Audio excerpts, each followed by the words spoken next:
नाही उद्या उठून जर एखादा माणूस समजून घ्या, आता आम्ही निवेदन दिलं आणि आम्ही ऑफिसला पोहोचत नाही आणि तितक्यात ते इकडे ऍक्सिडेंट होऊन गेला तर याला कोण जबाबदार आहे? करता व्यक्ती जर कधी दगावला तसं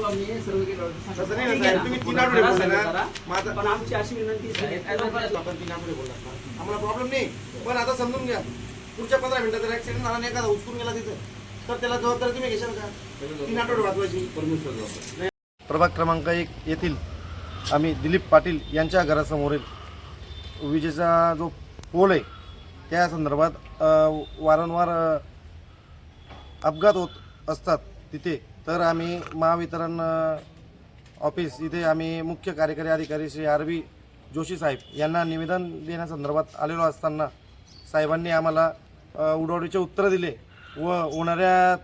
ज्या अपघातांची जी संख्या आहे दिवसेंदिवस प्रभाग क्रमांक 1 मधील वाढत चालली, तर त्या संदर्भात आम्ही साहेबांना निवेदन दिले, पण साहेबांना आम्ही किती दिवसात होईल हे काम म्हणून संदर्भात विचारत असताना साहेबांनी आम्हाला सांगितलं की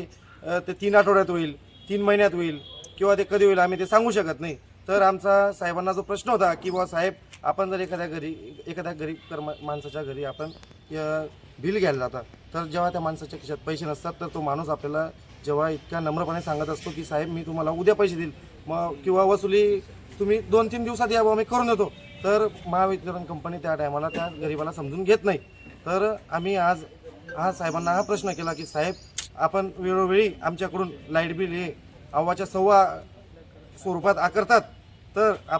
आम्ही जे मागायला म्हणजे जी मागणी आपल्याकडे घेऊन आलेलो आहे तर ती आपण का आमचं जे निवेदन आहे बरोबर नाही आलं